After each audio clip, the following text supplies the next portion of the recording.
Hey Brian, well, right now we are seeing some significant improvements, particularly in the size of the flames. I'm going to give you a bit of a better look.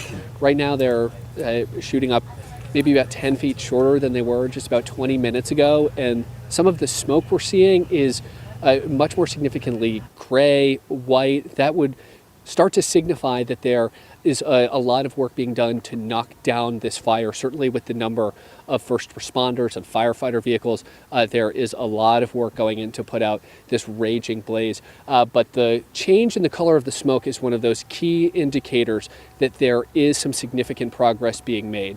Now we can see from our vantage point water still being shot onto that main area where the fire is burning, although we do have smoke pluming out of what appears to be, from this vantage point, a 50-yard plus area. The full extent of the fire is not yet known, and as again has been mentioned, the scale of injuries is not known as well. We just heard moments ago from one of the co-owners of Robbins Lumber saying that all employees were accounted for. We don't have any details on if any of those employees were injured.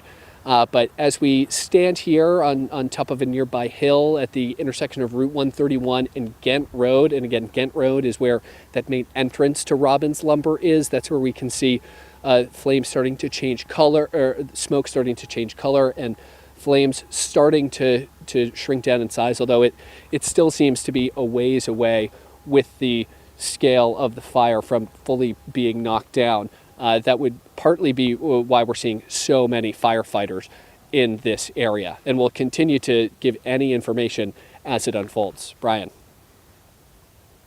And Sean, you talk about the number of firefighters there. I know earlier you had said you specifically counted 7 different departments. Have you seen more or less at this point?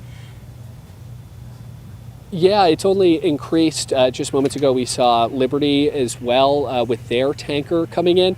But right now, what we're seeing is fire trucks that are coming and going, not ones that are actively battling this fire, which is where the largest concentration of firefighters would be. So at 131 and Ghent Road, that's the intersection that's behind us.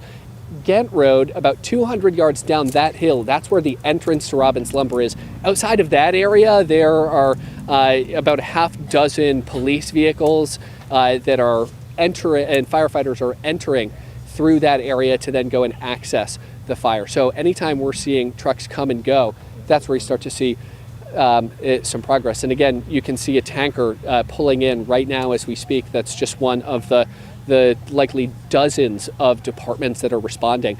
And another thing to note here, Amanda, is in a rural area like this, many of the responding departments are volunteer-based.